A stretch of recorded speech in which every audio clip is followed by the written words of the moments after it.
ओम नमो भगवते वासुदेवाय। ओम नमो भगवते वासुदेवाय। ओम नमो भगवते वासुदेवाय। ओम अज्ञानतिमिरान्धस्य ज्ञानाञ्जनशलाकया चक्षुरुन्मिलितं येन तस्मै श्रीगुरवे नमः। नमः ओम विष्णुपादाय कृष्णप्रस्थाय भूतले श्रीमते भक्ति वेदांत स्वामिनिधि नामिने। नमस्ते सरस्वती देवे गौरवाणी प्रचारिणे निर्विशेष शून्यवादी पाश्यतादेशतारिणे। जय श्री कृष्ण चैतन्य प्रभो नित्यानंद श्री अद्वैत गदाधरा श्रीवासादि गौरभक्त वृंदा। हरे कृष्ण कृष्ण कृष्ण हरे हरे, हरे राम राम राम हरे हरे। हरे कृष्ण कृष्ण कृष्ण हरे हरे, हरे राम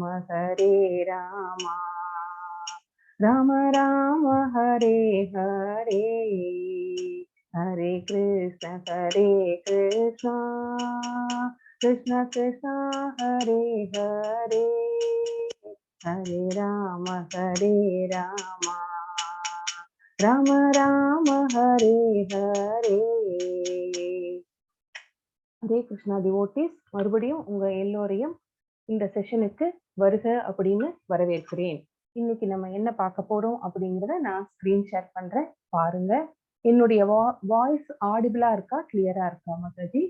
கிளியரா இருக்கு மாதாஜி. தேங்க்யூ.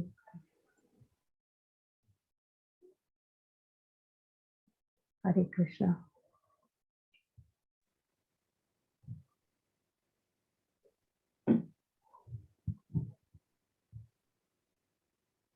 ஓகே, அத்தியாயம் 6 தியான யோகம், சாங்கிய யோகம் அப்படின்னு நம்ம சமஸ்கிருதத்துல இத சொல்லுறாங்க.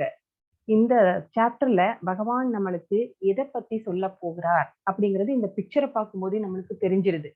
நம்ம ஒவ்வொன்னா நம்ம விளக்கமா இந்த சாப்டருக்குள்ள போய் பார்க்கலாம்.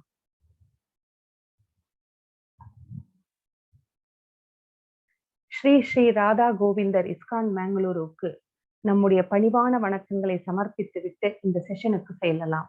ஹரே கிருஷ்ண கிருஷ்ண கிருஷ்ண ஹரே ஹரே, ஹரே ராம ராம ராம ஹரே ஹரே. ஜெகத்குரு ஸ்ரீல பிரபுபாதக்கு ஜெய். நம்ம 5வது சாப்டர்ல நம்ம என்ன பார்த்தோம் அப்படிங்கறத நம்ம பார்க்கலாம். கர்மயோகம், கிருஷ்ண உணர்வில் செயல்படுதல் அப்படிங்கறத பத்தி பார்த்தோம். அதுல அர்ஜுனர் கேக்குறாரு, சந்நியாசமா கர்மயோகமா, எது எனக்கு சிறந்தது அப்படின்னு கேட்டாரு. பகவான் இரண்டுமே முக்திக்கு போகின்ற வழியை காட்டக்கூடியதுதான். ஆனால் நீ பக்தி தொண்டு செய், அதுதான் உனக்கு சிறந்தது அப்படின்னு அவருக்கு சொல்ற மாதிரி நம்ம எல்லாத்துக்குமே சொல்லியிருக்கிறாரு.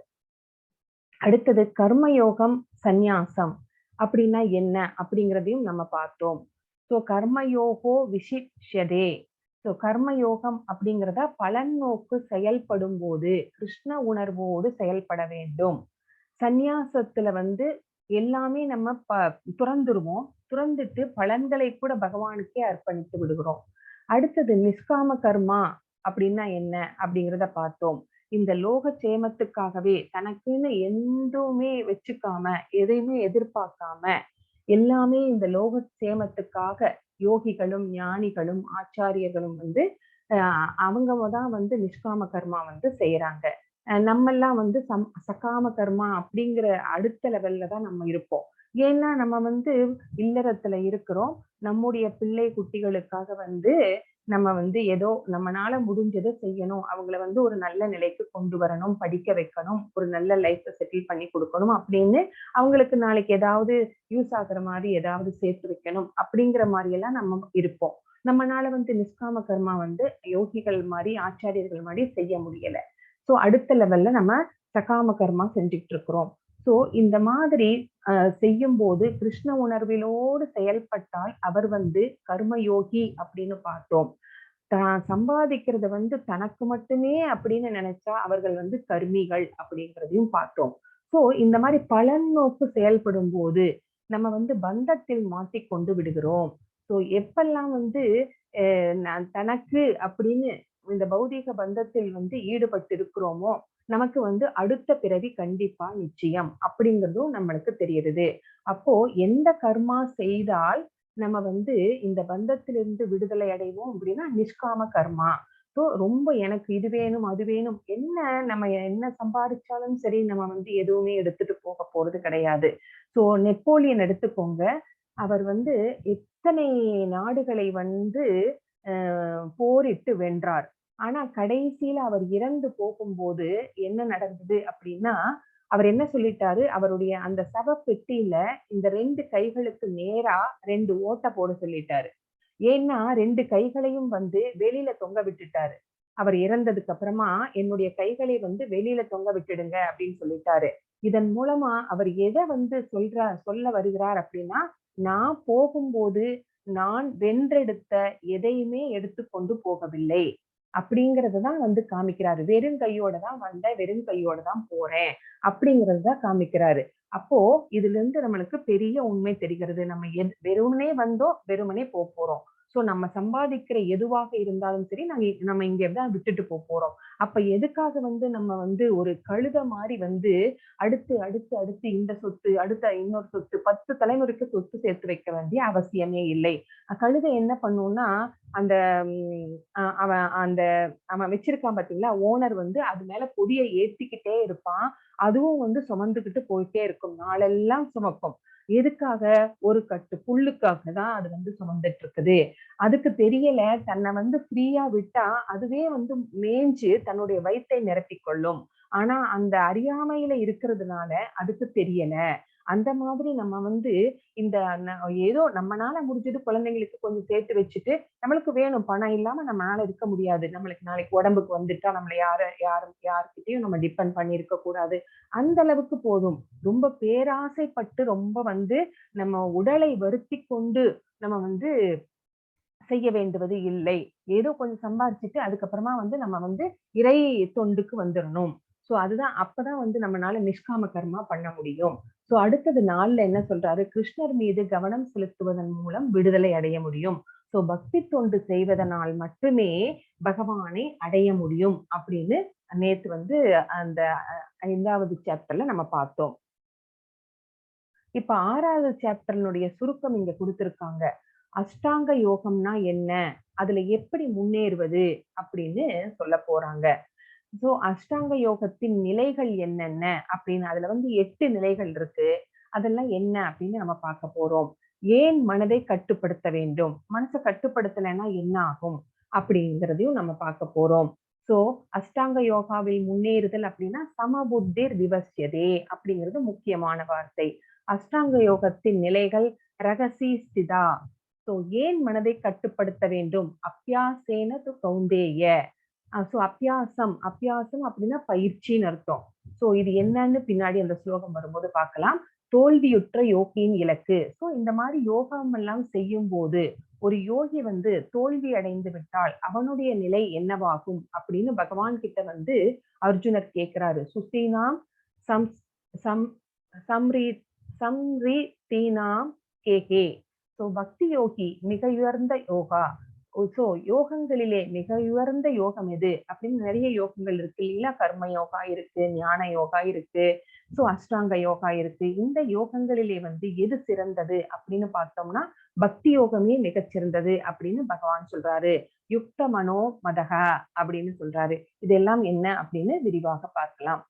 சோ யோகா என்றால் என்ன அப்படின்னு நம்ம இங்க பார்க்க போறோம். இங்க பாருங்க இந்த பிக்சர்ல ஒரு சன்னியாசி எவ்வளவு கஷ்டப்பட்டு யோகா செஞ்சுக்கிட்டு இருக்கிறாரு இல்லைங்களா?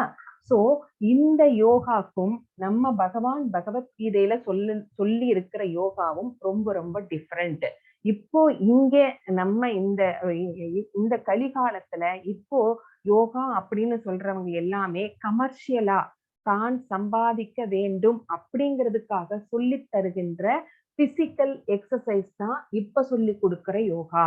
ஆனா பகவத்கீதையில சொல்லப்பட்டிருக்கிற யோகா அப்படிங்கிறது நம்மள கனெக்ட் பண்ணுது. யாரோட கனெக்ட் பண்ணுது? நம்ம மனசுல இருக்கிற சோல சூப்பர் சோலோட, கடவுளோட கனெக்ட் பண்ற லிங்க் தான் இங்க சொல்லப்படுகிற பகவத்கீதையில சொல்லப்படுகிற yoga. The connectivity between soul and super soul அப்படின்னு தான் நம்ம இந்த யோகாவை இங்க புரிஞ்சுக்கணும். சோ இந்த சன்னியாசிகள் எல்லாமே யோகம் செய்கிறேன் அப்படின்னு சன்னியாசியா போயிடுறாங்களே, அப்ப நம்ம இதுதான் சிறந்ததா அப்படின்னு நினைச்சுக்க கூடாது.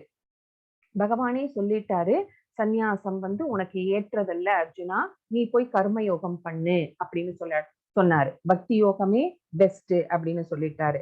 சோ செயலாற்றவில்லை என்றால் நம்ம இந்த உடம்ப கூட பாதுகாக்க முடியாது. நம்ம இப்ப இருக்கிறோம், நம்ம ஏதாவது வேலைக்கு போய் சம்பாதிச்சாதேனே நம்மளுக்கு சாப்பாடு இல்லைங்களா? நம்ம இந்த உடலை பாதுகாக்கணும் அப்படின்னா கூட நாம் செயல்பட வேண்டும் அப்படிங்கிறத நம்ம தெரிஞ்சுக்கிறோம். சோ எத்தனை யோகாக்கள் இருக்கிறது அப்படின்னு பார்த்தோம்னா, தியான யோகம் இருக்கு, ஞான யோகம் இருக்கு, கர்ம யோகம் இருக்கு, பக்தி யோகம் இருக்கு. இதுல சிறந்தது எதுன்னு சொல்லியிருக்கிறாரு கடவுள்? பக்தி யோகமே சிறந்தது அப்படின்னு சொல்லியிருக்கிறாரு. சோ இந்த யோக பயிற்சிகள் மூலம் எதை நம்ம அடைய போறோம்னா, கடவுளுடன் தொடர்பு கொள்ள போகிறோம். சோ இந்த நம்ம இங்க பாருங்க, இந்த பிக்சர்ல நீங்க பாத்தீங்கன்னா கலர் கலரா நிறைய 7 கொடுத்திருப்பாங்க இல்லைங்களா? இது எல்லாம் என்ன அப்படின்னு கேட்டா சக்கரங்கள் அப்படின்னு சொல்லப்படுகிறது. சோ இந்த தியானம் செய்யும் போது இந்த சக்கரங்களை ஆக்டிவேட் பண்ண முடியும். அது நம்மனால முடியாது. ஒரு குருவின் கீழே போய் நம்ம கத்துக்கணும். அவர்தான் நம்மளுக்கு அதையெல்லாம் சொல்லி கொடுத்து அதை எப்படி ஆக்டிவேட் பண்ணணும் அப்படிங்கறதெல்லாம் சொல்லி தருவாரு. சோ எல்லாருக்குமே இந்த சச்சக்கரங்கள் இருக்கும். சச்சக்கரம் அப்படின்னு சச்சக்கரம்னா 7 சக்கரங்கள் இருக்கும். ஆனா இன்ஆக்டிவ் ஸ்டேட்ல இருக்கும். யாரெல்லாம் யோகா கத்துக்கிட்டு அதை ஆக்டிவேட் பண்றாங்களோ, ஒரு குருவின் மேற்பார்வையில் அப்ப அது ஆக்டிவேட் ஆகும் அப்படின்னு சொல்லப்படுகிறது. அப்போ அந்த ஸ்பைனல் கார்டோட டிப் பேக் சைட்ல அதுக்கு மூலாதாரம் அப்படின்னு பேரு. அடுத்தது தொப்புள்ள இருக்கிறது மணிப்புரா அப்படின்னு பேரு. அப்புறம் இந்த மூலாதாரத்துக்கும் தொப்புளுக்கும் நடுவுல இருக்கிறது சுவாதிஷ்டம் அப்படின்னு சொல்லப்படுகிறது. அடுத்தது கழுத்துல இருக்கிறது விசுத்த நாடி அப்படின்னு சொல்லப்படுகிறது. சோ இருதயத்துல இருக்கிறது அநாத சக்கரம் அப்படின்னு சொல்லப்படுகிறது. சோ இந்த சக்கரங்களுக்கு எல்லாமே ஒரு தேவர்கள் அதை ரெப்ரசன்ட் பண்றாங்க. சோ இப்ப சொன்னேன் பாத்தீங்களா, வயிற்றுல இருக்கிற அந்த சுவாதிஷ்டம் அந்த இடத்துல யார் அந்த இடத்துக்கு பொறுப்பு அப்படின்னு கேட்டா அந்த மகாவிஷ்ணு ஸ்வரூபம் அங்க இருக்கிறது. ஏன்னா வயிற்றுலதான் ஒரு நெருப்பு இருக்கணும். அந்த நெருப்பு தான் நம்ம சாப்பிடுற சாப்பாட்டை ஜீரணம் பண்ணி அதை நம்மளுக்கு சக்தியாக கொடுக்கிறது. அப்படி ஜீரணம் ஆகல அப்படின்னா என்ன அர்த்தம்? நெருப்பு கம்மியா இருக்குன்னு அர்த்தம். அப்பதான் நம்மளுக்கு இந்த இன்டைஜஷன் பிரச்சனை எல்லாம் வரும் அப்படிங்கறத நம்ம தெரிஞ்சுக்கிறோம். அடுத்தது தொப்புள்ள மணிப்புரான்னு சொன்னேன் பாத்தீங்களா, அதுக்கு யார் அதிபதியா இருக்கிறாங்கன்னா கணபதி தான் அதுக்கு அதிபதியா இருக்கிறாரு. அடுத்தது அநாத சக்கரம் இருதயத்துல இருக்கிறது சொன்ன பாத்தீங்கன்னா, அதுக்கு லார்ட் சிவா தான் அதிபதியா இருக்கிறாரு. சோ புருவ மத்தியில கூட ஒரு சக்கரம் இருக்கிறது. இந்த மாதிரி 7 சக்கரங்கள் இருக்கிறது அப்படின்னு இந்த பிக்சர் நமக்கு காமிக்கிறது. அடுத்தது அஷ்டாங்க யோகம். இந்த சாப்டர் ஃபுல்லா இதுதான் பத்தி பேச போறோம். 8 அங்கங்களை இணைக்கிறது. சோ அஷ்டம் அப்படின்னா 8, அங்கம்னா தெரியும் அங்கம், யோகானா லிங்க் இல்லைங்களா? சோ இதுக்கு என்ன அர்த்தம்? 8 அங்க இணைப்பு அப்படிங்கறத நம்ம தெரிஞ்சுக்கிறோம். என்னென்ன 8 அப்படின்னு கேட்டீங்கன்னா, யம, நியம, ஆசன, பிராணயாம, பிரத்யாகார, தாரண, தியானம் அண்ட் சமாதி இப்படிங்கிற இந்த 8 நிலைகள் தான் அஷ்டாங்க யோகம் அப்படின்னு சொல்றோம். இந்த 8மே சேர்ந்ததுதான் அஷ்டாங்க யோகம் அப்படின்னு நம்ம தெரிஞ்சுக்கணும். இத ஒவ்வொன்னா என்னென்ன அப்படிங்கறத நம்ம பார்க்க போறோம். பாருங்க, யமம் அப்படின்னா வெளிப்புற பண்புகள். நம்ம ஒரு இடத்துல உட்கார்ந்து தியானம் பண்ண போறோம் அப்படின்னா வெளியில என்விரான்மெண்ட்ல என்னென்ன சேஞ்சஸ் பண்ணணும் அதுதான் யமம் அப்படின்னு சொல்றோம். நியமம் அப்படின்னா நம்ம மனச எப்படி நம்முடைய மனசு, புலன்கள் இதையெல்லாம் எப்படி நம்ம கட்டுப்படுத்தணும் அப்படிங்கிறது தான் நியமம். ஆசனம் அப்படின்னா எப்படிப்பட்ட இடத்துல எப்படிப்பட்ட ஆசனத்தை தயாரித்து அதன் மேல உட்கார்ந்து தியானம் பண்ணணும் அப்படிங்கிறது தான் ஆசனம். அடுத்தது பிராணயாமம் அப்படிங்கிறது மூச்சு பயிற்சி. பிரத்யாகாரம் அப்படிங்கிறது புலன்களை அடக்குதல். தியானம் பண்றேன்னு உட்கார்ந்துட்டு அங்க ஏதாவது சத்தம் கேட்டா எந்திரிச்சு பாக்குறது, அந்த மாதிரி எல்லாம் இருக்கக்கூடாது. சோ எல்லா புலன்களையும் பார்த்தல், கேட்டல், அந்த தொடுதல், இந்த மாதிரி எல்லா புலன்களையுமே நம்ம அடக்கி இருக்கணும். சோ கவனத்தை ஒருமித்தல், ஃபோக்கஸ் பண்றது. சோ நம்ம மனசுல இருக்கிற பரமாத்மா மேல நம்முடைய ஃபோக்கஸ் அனைத்தையும் செலுத்தி தியானத்துல உட்காரணும். சோ அந்த தியானம் அப்படின்னா அந்த தியானத்துல ஃபோக்கஸ் பண்ணி உட்கார்றோம் இல்லைங்களா அது. அப்போ நம்ம என்ன பண்ணுவோம் அப்படின்னா பகவானுடைய இணைந்து விடுவோம். அதுதான் ஒருமித்தல், ஒருங்கிணைப்பு. சோ நமக்கு பகவான் நம்ம கண்ணுக்கு தெரிவாரு. சோ அந்த நிலையில இருக்கிறது தான் சமாதி. சோ அந்த நிலையில உண்மையா அந்த மாதிரி யோகிகள் இருக்கும்போது அவங்களுக்கு என்விரான்மெண்டல்ல என்ன சேஞ்சஸ் வந்தாலும் சரி அவங்களுக்கு தெரியவே தெரியாது. அந்த மாதிரி தியானத்துல இருப்பாங்க அப்படிங்கறத நம்ம புரிஞ்சுக்கணும். சோ ஃபர்ஸ்ட் எடுத்தோடனே பிராணயாமா மூச்சு பயிற்சி தான் என்ன அப்படின்னு இங்க சொல்றாங்க. இது 2 ஸ்லோகங்கள் அஷ்டாங்க யோகத்தை பத்தி சொல்றதுனால இந்த 5th சாப்டர்ல இருக்கிற இந்த 2 ஸ்லோகத்தை அவங்க ஹைலைட் பண்ணி சொல்லியிருக்காங்க. சோ அஷ்டாங்க யோகம் எப்படி பண்ணணும் அப்படிங்கிறதுக்கு இங்க விளக்கம் கொடுத்திருக்காங்க. இதை நம்ம என்னன்னு பார்த்து தெரிஞ்சுக்கலாம்.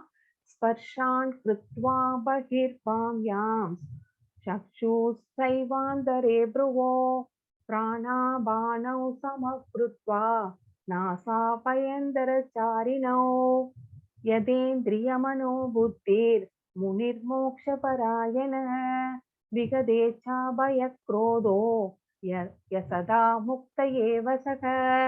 சோ இங்க என்ன சொல்றாங்கன்னா எல்லா புறப்புலன் விஷயங்களையும் வெளியே நிறுத்தி சோ என்விரான்மெண்ட்ல என்னென்னலாம் நடந்தாலும் அதை நம்ம கான்சென்ட்ரேட் பண்ணக்கூடாது. அப்போ எந்த சத்தம் கேட்டாலும் சரி, என்ன டிஸ்டர்பன்ஸ் இருந்தாலும் சரி அதுல நம்ம கான்சென்ட்ரேட் பண்ணக்கூடாது.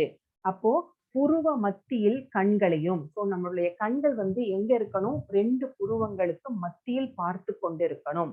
அந்த இடத்துல நம்ம பார்வையை கொண்டு நிறுத்தணும்.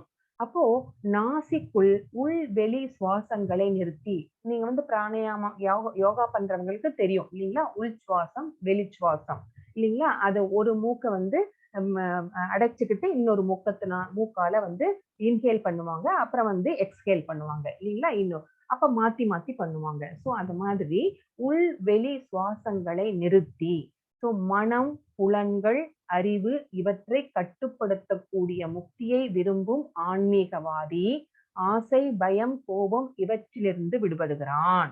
சோ எதுக்காக இதை நம்ம செய்யறோம் அப்படின்னா ஆசை இருக்கக்கூடாது, பயப்படக்கூடாது, கோபத்தை தவிர்க்க வேண்டும். இந்த 3க்காக தான் நம்ம புலன்களையும் மனத்தையும் அறிவையும் கண்ட்ரோல் பண்றோம். சோ இந்த நிலையில் இருப்பவன் முக்தி அடைந்தவன் அப்படின்னு பகவான் சொல்றாரு.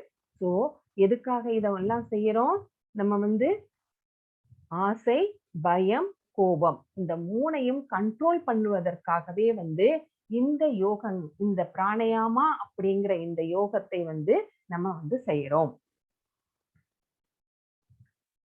பந்துராத்மாத்மனஸ்தஸ்ய ஏனாத்மைவாத்மனா ஜிதக அநாத்மனஸ்து சத்ருத்வே வர்த்தேதாத்மைவ சத்ருவத். மனதை வென்றவனுக்கு மனமே சிறந்த நண்பனாகும். ஆனால் அவ்வாறு செய்ய தவறியவனுக்கு அதுவே மிகப்பெரிய விரோதியாகும். சோ மனசை வந்து நம்ம கட்டுப்பாட்டுக்குள்ள வச்சுக்கிட்டோம்னா அது வந்து நம்மளுக்கு நல்ல ஃப்ரெண்டு. ஆனால் அதை செய்ய தவறிட்டோம்னா அதுதான் அதை விட பெரிய எதிரி நம்மளுக்கு இல்லவே இல்லை அர்ஜுனா அப்படின்னு பகவான் இங்க சொல்றாரு. சோ புலன்களையும் அறிவையும் கோபத்தையும் நம்ம வந்து கட்டுப்படுத்தி மனசை கட்டுப்படுத்துறதுனால அது நமக்கு நண்பனாகும். அது செய்ய தவறிட்டோம் அப்படின்னா அது நமக்கு எதிரியாகிவிடும். சோ நமக்கு எதிரி வேற எங்கேயுமே இல்ல, நம்ம மனசுதான் எதிரி. எப்போ நம்ம கட்டுப்படுத்த தவறும் போது அப்படிங்கிறது நம்மளுக்கு நல்லா தெரியும். நம்மளுக்கே தெரியும், ஏதாவது ஒரு கோவம், ஏதாவது ஒரு ஆர்குமெண்ட் அப்படின்னு வரும்போது நம்ம என்ன பண்ணிடுவோம், கோபத்தில் என்ன பேசுறோம் அப்படின்னு தெரியாம பேசிடுவோம். அதுக்கப்புறமா வந்து வருத்தப்படுவோம். ஐயோ, நான் இப்படி பேசியிருக்க கூடாது, நான் அவங்கள ரொம்ப ஹர்ட் பண்ணிட்டேன், ரொம்ப தப்பு பண்ணிட்டேன் அப்படின்னு வருத்தப்படுவோம். அப்புறமா வருத்தப்பட்டு ஏதாவது பிரயோஜனம் இருக்குதா? இல்ல. அவன் சிந்திய வார்த்தைகளை வந்து அள்ள முடியாது இல்லைங்களா? வள்ளுவரே சொல்லியிருக்கிறாரு, தீயினார் சுட்ட புண் உள்ளாரும் ஆறாதே நாவினார் சுட்டவடு அப்படின்னு சொல்லியிருக்கிறாரு.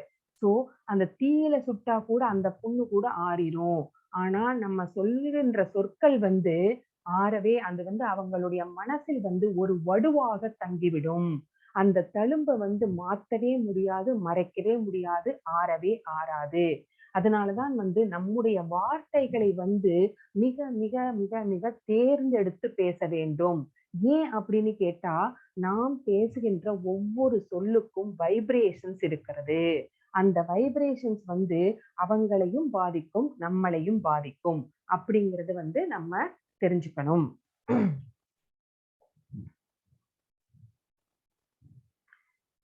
யோகி யுஞ்சீத சததம் ஆத்மானம் ரகசிஸ்தத ஏகாகி யத சித்தாத்மா நிராசீர் அபரிக்ரஹ. யோகியானவன் தனது உடல், மனம் மற்றும் ஆத்மாவினை பரமனின் தொடர்பில் எப்போதும் பயன்படுத்த வேண்டும். அவன் தனிமையான இடத்தில் தனியே வசித்து மனதை கவனத்துடன் எப்போதும் கட்டுப்படுத்த வேண்டும். அவன் உரிமை உணர்வுகளிலிருந்தும் ஆசைகளிலிருந்தும் விடுபட்டு இருக்க வேண்டும். இப்போ நம்ம எதை பத்தி படிக்கிறோம்? யமா, அந்த ஃபர்ஸ்ட் ஸ்டெப் இருக்கு இல்லையா, அதை பத்தி படிக்கிறோம். அப்போ யோகி அப்படிங்கிறவர் வந்து தன்னுடைய உடல், மனம், ஆத்மா இத மூணையுமே வந்து எப்பவுமே பகவானை பற்றி நினைப்பது, பகவானுக்கு தொண்டுகள் செய்வது, இந்த மாதிரி பகவானோடையே எப்பவுமே கனெக்டிவிட்டியில இருக்கணும். சோ எப்போதும் ஈடுபடுத்தி கொண்டு இருக்கிறான் ஒரு யோகி. அவன் வந்து எப்பவுமே தியானம் செய்ய போகும்போது ஒரு தனிமையான இடத்தை தேர்ந்தெடுக்கிறான். அந்த இடம் எப்படி இருக்க வேண்டும்? செக்லூடடா இருக்கணும். ஒரு பில்கிரிமேஜ் மாதிரி. இதெல்லாம் வந்து இது யாரு எப்ப செஞ்சது அப்படின்னு கேட்டா, சத்திய யுகத்துல இந்த மாதிரி அஷ்டாங்க யோகம் எல்லாம் செஞ்சிருக்கிறாங்க. ஆனா நமக்கு இப்ப வந்து இதுக்கெல்லாம் வந்து சாத்தியமே இல்லை இல்லைங்களா? சோ அப்ப நம்ம என்ன பண்ணணும் அப்படின்னு கேட்டா, நம்ம பிரம்ம முகூர்த்தத்துல எழுந்துட்டோம் அப்படின்னா எல்லாமே அமைதியாக இருக்கும். அப்ப உங்களுக்கு எந்த இடத்துல வசதியா இருக்குதோ அந்த இடத்துல நீங்க உட்கார்ந்து மனதை ஒருமுகப்படுத்தி நீங்க வந்து சாண்ட் பண்ணலாம். சோ இது வந்து சத்திய யுகத்துல அவங்க எப்படி பண்ணினாங்க அப்படிங்கறத சொல்றாங்க. நமக்கு எதையெல்லாம் வந்து அப்ளிகபிளோ அதெல்லாம் வந்து நம்ம எடுத்துக்கலாம்.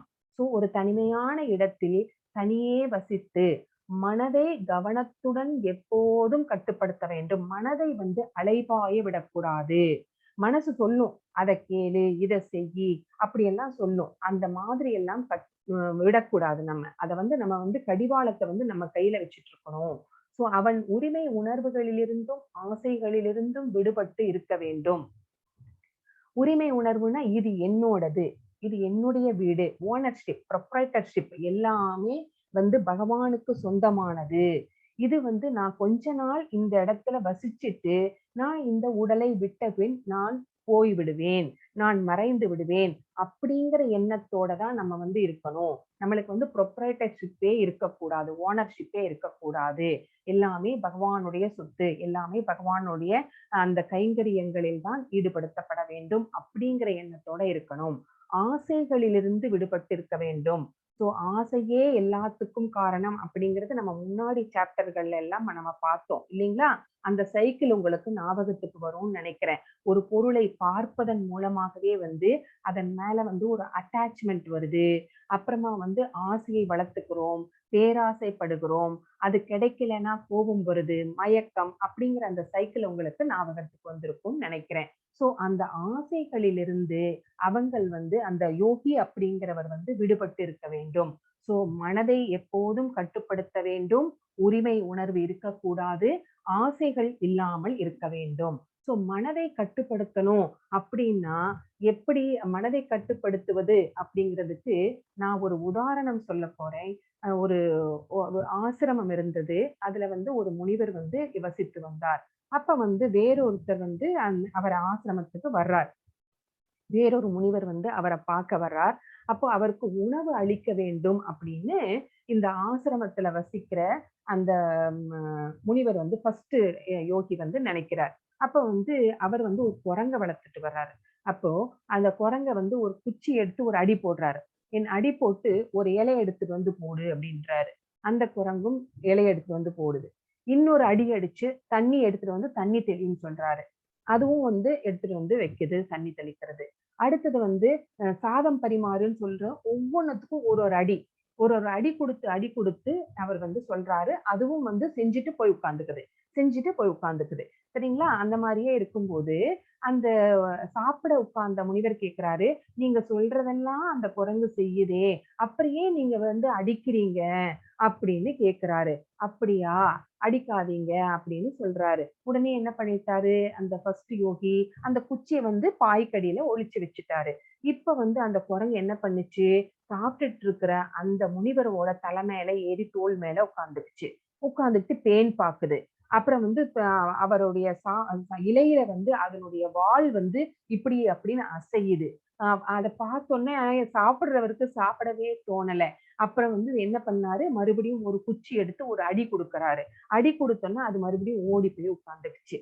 சோ நம்முடைய மனதும் இந்த குரங்க போலதான். அப்போ இந்த மனதை நம்ம எப்படி கட்டுப்படுத்துறது? குச்சி எடுத்து அடிக்கிறதா? இல்ல.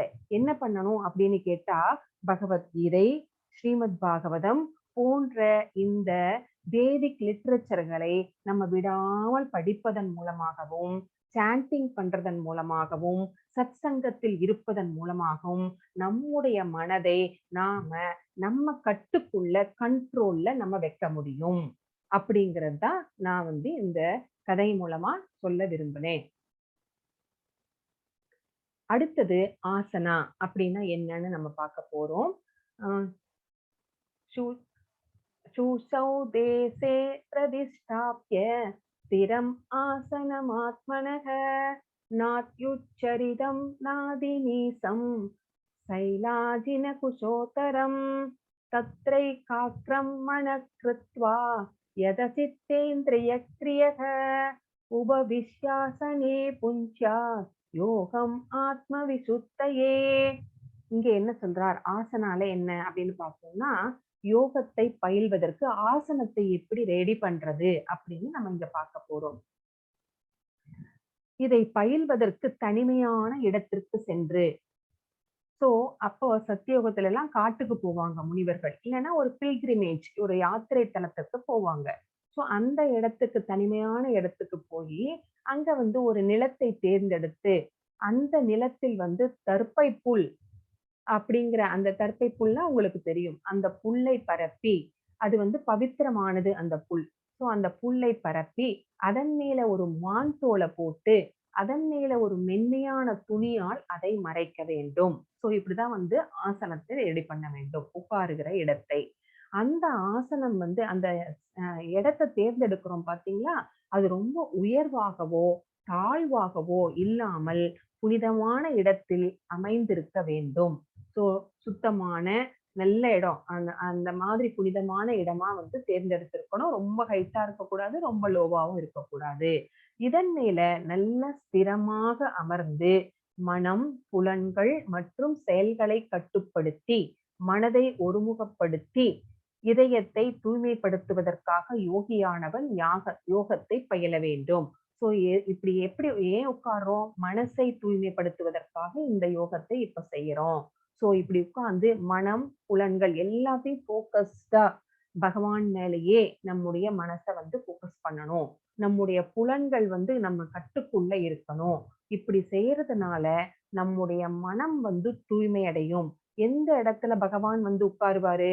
எந்த மனம் தூய்மையாக இருக்கிறதோ, களங்கங்கள் இல்லாமல் இருக்கிறதோ, அந்த மனத்துல தான் வந்து பகவான் இருப்பாரு. இல்லைங்களா? பகவான் இருக்கிற அந்த இடத்தை வந்து நம்ம தூய்மையாக வச்சுக்கணும் அப்படின்னா, நம்ம இந்த மாதிரி எல்லாம் ஆசனத்தை தயாரித்து, மனத்தை கட்டுப்படுத்தி, மனதை ஒருமுகப்படுத்தி பகவானையே ஆழ்ந்து தியானிக்க வேண்டும். அப்படின்னு இந்த மாதிரி தான் இந்த யோகத்தை பயில வேண்டும். அப்படின்னு இங்க பகவான் சொல்றாரு. பிரத்யாகாரா அப்படின்னா என்ன அப்படின்னு இப்ப பார்க்க போறோம். யுஞ்சன்ன ஏவ சதாத்மானம் யோகி நியத மானசக சாந்திம் நிர்வாண பரமாம் மத்சம்ஸ்தாம் அதிகச்சதி. இவ்வாறாக உடல், மனம் மற்றும் செயல்களை இடையறாது கட்டுப்படுத்த பழகிய யோகி தனது ஒழுங்குபடுத்தப்பட்ட மனதுடன் பௌதீக வாழ்வை களைந்து இறைவனின் திருநாட்டை, கிருஷ்ணலோகத்தை அடைகிறான். சோ இந்த மாதிரி யோகம் வந்து வருஷ கணக்கா பண்ணிக்கிட்டே இருப்பாங்க இல்லைங்களா? அவங்க வந்து 1,00,000 வருஷம் அந்த மாதிரி அவங்களுக்கு வாழ்நாள் ஜாஸ்தி சத்தியோகத்துல எல்லாம். சோ அவங்க எல்லாம் வந்து 1000 வருடங்கள் இந்த மாதிரி எல்லாம் வந்து இந்த மாதிரி யோகம் செய்வாங்க.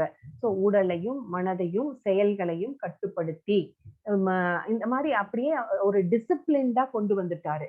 அவர் சோ அந்த மாதிரி பழகி போச்சு அவருக்கு. அந்த டிசிப்ளின்டா தன்னுடைய கட்டுக்குள்ள இருக்குது எல்லாமே, மனமும், உடலும், அவருடைய செயல்களும். அப்போ அவருக்கு என்ன ஆயிடுச்சு? இப்ப பௌதீக ஆசைகள் அப்படிங்கிறதே என்னன்னே தெரியாம போயிடுச்சு.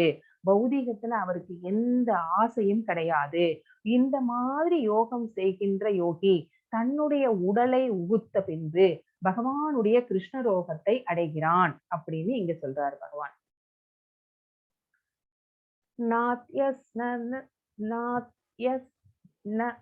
नात्यस्तु योगोऽस्ति न सैकान्तम् अनस्नतः न चादि स्वप्नशीलस्य ஜாக்கிரதோ நைவ சார்ஜுன.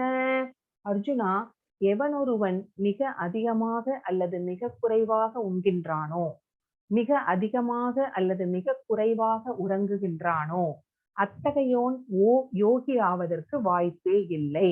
சோ யோகி எப்படி யோகம் செய்வாரு அப்படின்னு சொன்னாரு. ஒருத்தன் வந்து யோகி ஆகணும்னா அவனுடைய ஃபுட் ஹேபிட்ஸ், அப்புறம் தூங்குறது, அந்த மாதிரி ஹேபிட்ஸ் எல்லாம் எப்படி அப்படின்னும் பகவான் சொல்றாரு. எப்படி எல்லாம் எதையெல்லாம் கவனிச்சு ஒன்னொன்னா சொல்றாரு பாருங்க.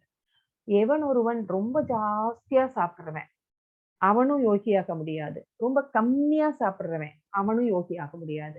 அதே மாதிரி ரொம்ப அதிகமா தூங்குறவன், ரொம்ப கம்மியா தூங்குறவன் இவனும் யோகியாக முடியாது, வாய்ப்பே இல்லை அப்படின்னு சொல்லிட்டாரு. சோ மிதமா எதுவுமே வந்து மிதமாக இருக்க வேண்டும். நம்ம சாப்பிடுகின்ற சாப்பாடு கூட ரொம்ப அதுல வந்து தாவர உணவுகளை எடுத்துக்கொள்ள வேண்டும். மாமிச உணவை தவிர்க்க வேண்டும். சோ ரொம்ப மிதமான இனிப்பு, மிதமான புளிப்பு, மிதமான காரம், மிதமான உப்பு இந்த மாதிரிதான் நம்ம சாப்பிட்டோம்னா அது வந்து சாத்வீக உணவு. இல்லைன்னா நம்ம பார்த்த உடனேயே கண்ணுல தண்ணி வரும். சில கார சாரமா மசாலா எல்லாம் சேர்த்திருந்தா அது வந்து நம்மளுடைய புலன்களை தூண்டும் இயல்பை உடைய ஃபுட். அது வந்து யாரு சாப்பிடுவாங்கன்னா சாத்வீக குணம் உள்ளவர்கள் சாப்பிட மாட்டார்கள். ரஜோ குணம் உள்ளவர்கள் வந்து அந்த மாதிரி சாப்பிடுவார்கள். சோ அதை வந்து நம்ம வந்து தவிர்க்க வேண்டும். அதே மாதிரி தூங்குறது கூட தமோ குணத்துல இருக்கிறவங்க வந்து நிறைய நேரம் தூங்குவாங்க, சோம்பேறியா இருப்பாங்கன்னு நம்ம பார்த்திருக்கிறோம். சோ அந்த மாதிரி வந்து ரொம்ப நேரம் தூங்குவது நல்லதல்ல. எவ்வளவு நேரமோ அவ்வளவு நேரம் மட்டும்தான் நம்ம தூங்கணும் அப்படிங்கறத வந்து நம்ம இங்க தெரிஞ்சுக்கிறோம். நம்ம வந்து இப்பெல்லாம் வந்து நைட் ஷிஃப்ட் எல்லாம் போறாங்க. சோ ரொம்ப நேரம் கண் விழிச்சு வேலை செய்கிறாங்க. அப்படின்னா என்ன பண்றோம்? இயற்கைக்கு எதிராக நாம் நடக்கிறோம். இயற்கை என்ன சொல்கிறது? இத்தனை மணிக்கு படுத்துறணும், இத்தனை மணிக்கு எந்திரிக்கணும் அப்படின்னு சொல்லுது. ஆனா நம்ம என்ன பண்றோம்? நைட் ஷிஃப்ட் எல்லாம் பண்ணிட்டு ஐடில வேலையில இருக்கிறவங்க, ரொம்ப வந்து நைட் டியூட்டி எல்லாம் பார்த்துட்டு ரொம்ப லேட் நைட்டா வந்து படுக்கிறாங்க. அப்ப லேட் நைட்டா படுக்கும்போது அந்த இரவுல வந்து நம்ம வந்து கரெக்டா படுத்துட்டோம் அப்படின்னா நம்ம உடல் உறுப்புகள் வந்து அதனுடைய கழிவுகளை வெளித்தள்ளுகின்ற நேரம். அந்த நேரத்துல போயி நம்ம உட்கார்ந்து லேப்டாப்ல ஏதாவது வேலை பார்த்துட்டு இருந்தோம் அப்படின்னா அந்த உறுப்புகள் எல்லாமே பாதிக்கப்படும். அதனாலதான் இப்ப பாருங்க ஹாஸ்பிட்டல்ஸ் தான் வந்து நிறைய இருக்கு. சூப்பர் ஸ்பெஷாலிட்டி ஹாஸ்பிட்டல்ஸ், அந்த ஹாஸ்பிட்டல், இந்த ஹாஸ்பிட்டல்னு நிறைய எக்கச்சக்கமான ஹாஸ்பிட்டல் இருக்கு இல்லைங்களா? சோ அது ஏன் அப்படின்னு கேட்டோம்னா நம்ம இயற்கைக்கு எதிராக நடப்பதனாலேயே நமக்கு உடல் நல குறைவு ஏற்படுகிறது. சோ அதுதான் காரணம்.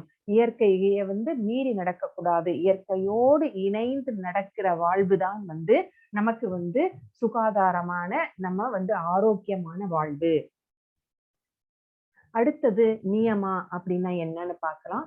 யுக்தாஹார விஹாரஸ்ய யுக்த சேஷ்டஸ்ய கர்மசு யுக்த சப்னாவபோதஸ்ய யோகோ பவதி துக்கஹா. உண்ணுதல், உறங்குதல், உழைத்தல், கேளிக்கை ஆகிய பழக்கங்களை நெறிப்படுத்தியவன் யோக பயிற்சியின் மூலமாக எல்லா துன்பங்களையும் பெருமளவில் நீக்கிவிட முடியும். சோ சாப்பிடுறதுலயும் ஒரு அளவு, ஒரு டிசிப்ளின். இப்ப சாப்பிடணும், இததான் சாப்பிடணும், இவ்வளவுதான் சாப்பிடணும். அதே மாதிரி தூங்கும் போதும் இத்தனை மணிக்கு தூக்கம் போயிடணும், இத்தனை மணிக்கு எழுந்திருச்சிடணும். அப்புறம் உழைத்தல், உழைத்தல் கூட கழுத மாதிரி உழைக்க கூடாது. சோ எப்படி உழைக்கணும்? தேவைக்கு மட்டுமே உழைக்க வேண்டும். கேளிக்கை அதே மாதிரிதான் நம்மளுடைய வந்து கேளிக்கைனா நம்மளுக்கு தெரியும். நமக்கு வந்து ஏதாவது விளையாடுற பழக்கம் இருக்கலாம். பேட்மிண்டன் விளையாடுறது, கேரம் போர்டு விளையாடுறது, இன்டோர் கேம்ஸ் இந்த மாதிரி ஏதாவது இருக்கும் இல்லைங்களா?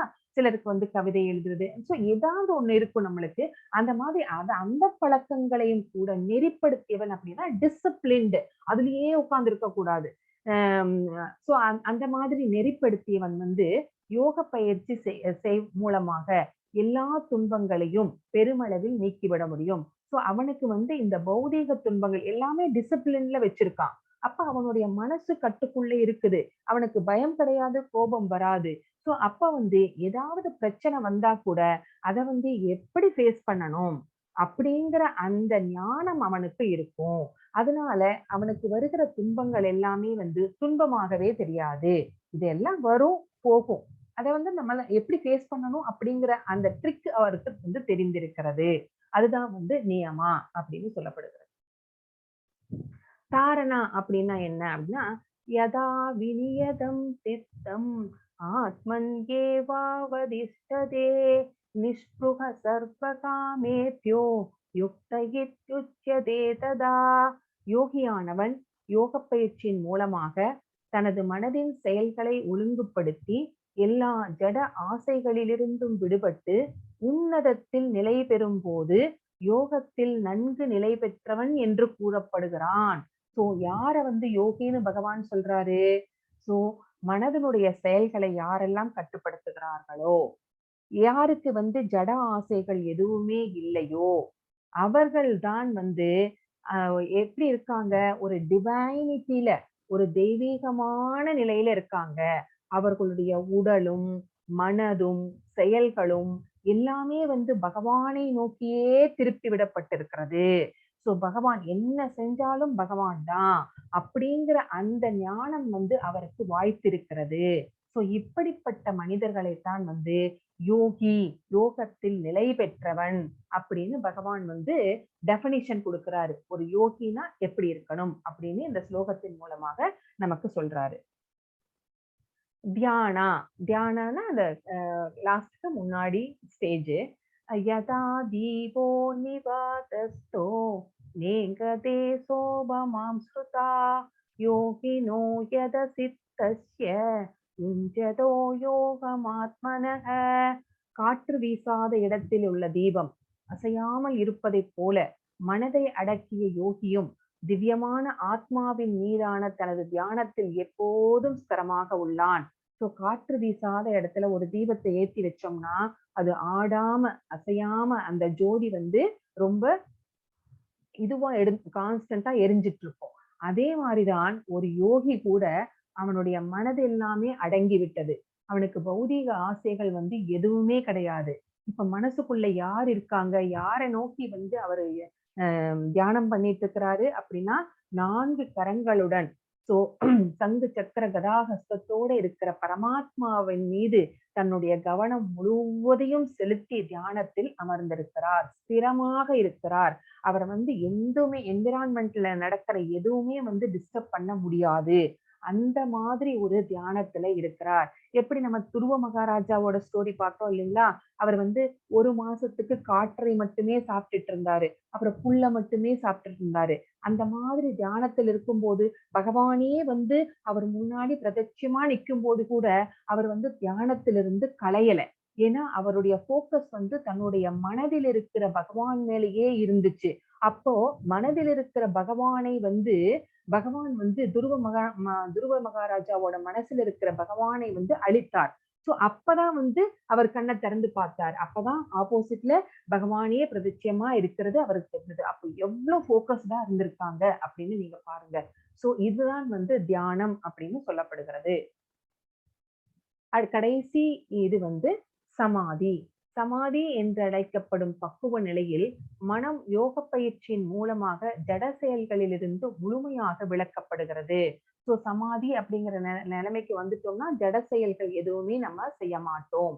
தூய மனதால் தன்னை கண்டு தன்னில் இன்பத்தை அனுபவிப்பதற்கு ஒருவனிடம் உள்ள திறனிலிருந்து பக்குவ நிலையை உணரலாம். சோ தூய மனசு, அவங்க மனசுல வந்து களங்கங்களே இல்லை. அவங்க மனசுல யார் இருக்காங்க? பகவான் இருக்கிறாரு. சோ அதனால அந்த யோகி வந்து தனக்குள்ளேயே இன்பம் அனுபவிக்கிறார். சோ அந்த இன்ப நிலையில் அவன் திவ்யமான புலன்களின் மூலம் எல்லையற்ற திவ்யமான ஆனந்தத்தை அனுபவிக்கின்றான்.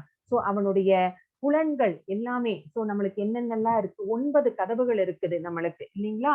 2 கண்கள், 2 காதுகள், 2 மூக்கின் துவாரங்கள், வாய், அதுக்கப்புறம் வந்து ஆனஸ், ஜெனிட்டல்ஸ், பிறப்புறுப்புகள். சோ இந்த 9 வாயில்கள் கொண்ட நகரம் அப்படின்னு நம்ம உடம்ப சொல்லலாம். ஒரு யோகி என்ன பண்ணுவாருன்னா, இந்த 9 வாயில்களிலும் வந்து என்ன பண்ணுவார் அப்படின்னா, அவர் வந்து ஆன்மீகத்தை ஆன்மீகமாகவே உணருவார்.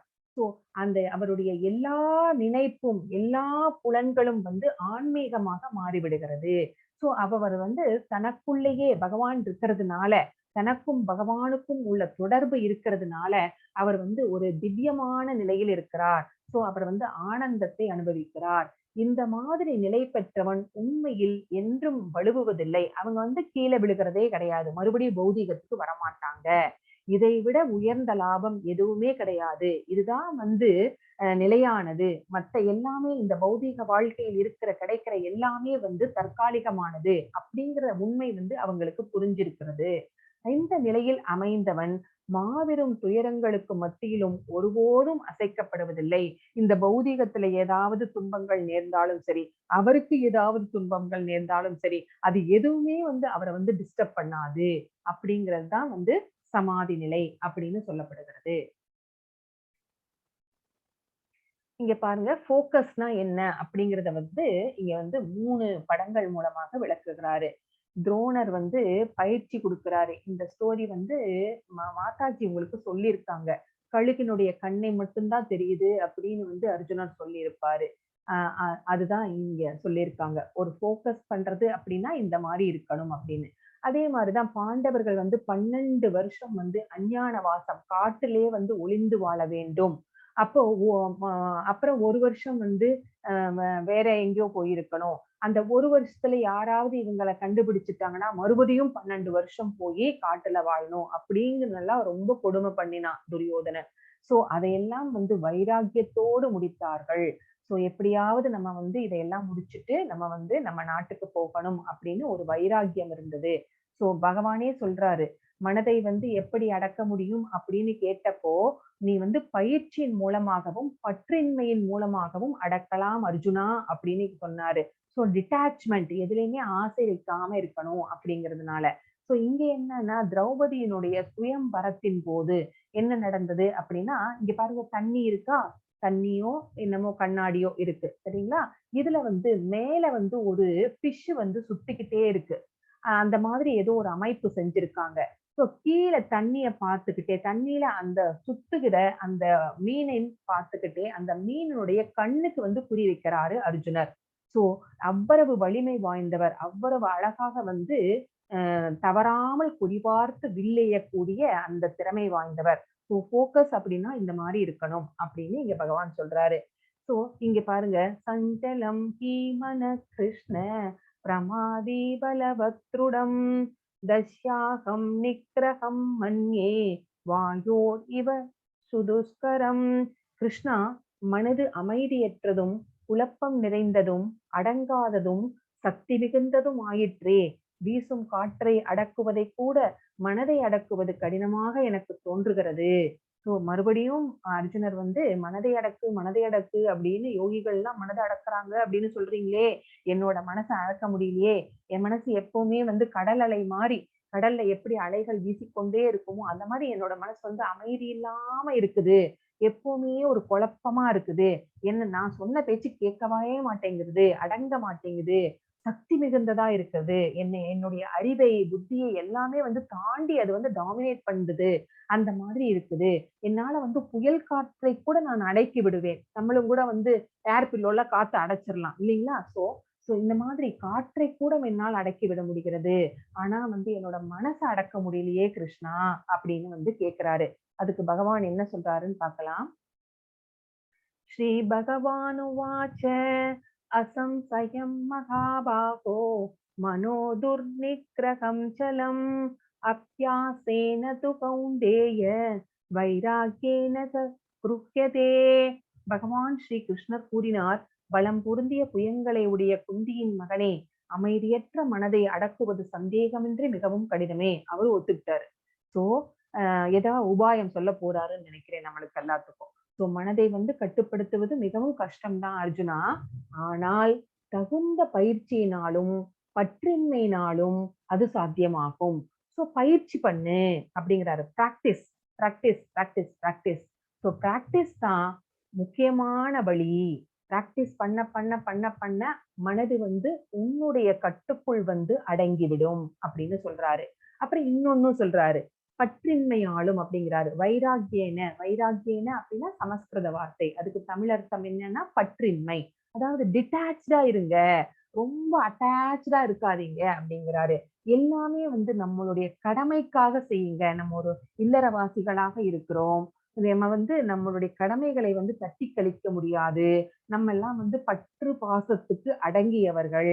சோ எல்லாமே வந்து நீங்க வந்து அளவா இருக்கட்டும் அப்படின்னு தான் சொல்றாரு. நான் உங்களுக்கு முதல்ல போன சாப்டர்ல கூட சொன்னேன்னு நினைக்கிறேன். சோ எல்லாமே அளவோட இருந்தா நல்லது. அளவுக்கு மீறி ஜாஸ்தியா எதுலயாவது ஒரு பற்று வச்சுட்டோம்னா நம்மனால வந்து ஏமாற்றத்தை, நம்மளுக்கு நினைச்சது நடக்கல அப்படின்னா ஏமாற்றத்தை தாங்க முடியாது. அதுதான் வந்து பற்றின்மை. சோ வைராக்கியத்தோட பயிற்சியும் இருந்தா அது வந்து சாத்தியமாகும். இது 2 தான் உபாயம் அப்படின்னு பகவான் சொல்றாரு. மனம் ஒரு நண்பனா அல்லது எதிரியா? நம்ம ஆல்ரெடி பார்த்துட்டோம் இல்லைங்களா? மனசு வந்து நம்ம கட்டுப்படுத்தி இருந்தோம்னா அது வந்து நம்மளுக்கு நண்பன்.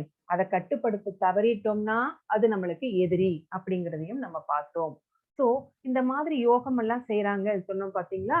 அந்த அஷ்டாங்க யோகம்.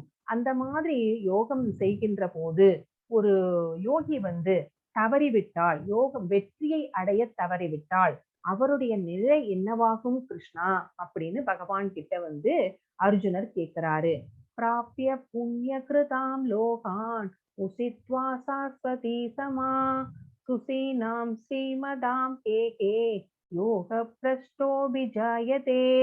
வெற்றி அடையாத யோகி புண்ணிய ஆத்மாக்களின் லோகங்களில் பற்பல வருடங்கள் அனுபவித்த பின் நல்லோர் குடும்பத்தில் அல்லது பெரும் செல்வந்தரின் குடும்பத்தில் பிறக்கின்றான். சோ இப்ப வந்து யோகம் செய்ய ஆரம்பிச்சு ஒரு ஷார்ட் டைம் தான் ஆகிருக்கு அந்த யோகிக்கு. ஆனா வந்து அவர் வந்து வயசாகி இறந்துடுறாரு. வயசான யோகி யோகம் பண்ண ஆரம்பிக்கிறாரு, ஷார்ட் டைம் பண்றாரு, அப்ப வந்து அவருக்கு வந்து இறந்துடுறாரு. அந்த யோகி என்ன பண்றாரு? யோகத்தில் வெற்றி பெற இல்லை. அப்போ அவர் வந்து புண்ணிய ஆத்மாக்கள் வாழ்கின்ற அந்த லோகங்களுக்கு போகிறார். ஏன்னா அவர் புண்ணியம் பண்ணியிருக்கிறாரு, அந்த புண்ணியத்தை அனுபவிக்கணும். சோ அவர் வந்து புண்ணிய ஆத்மாக்கள் வாழ்கின்ற லோகங்களுக்கு போய் அங்க அவருடைய புண்ணியங்கள் எல்லாம் தீரும் வரை அங்க வந்து அனுபவிக்கிறார். அங்க அனுபவிச்சதுக்கு அப்புறமா நல்ல குடும்பத்துல, சோ இல்லைன்னா பெரும் செல்வந்தர்களுடைய குடும்பத்துல அவங்க வந்து பிறக்குறாங்க. சோ அவங்களுக்கு பக்தி செய்வதற்கு மறுபடியும் ஒரு வாய்ப்பை பகவான் இங்க தருகிறார் அப்படின்னு நம்ம தெரிஞ்சுக்கிறோம்.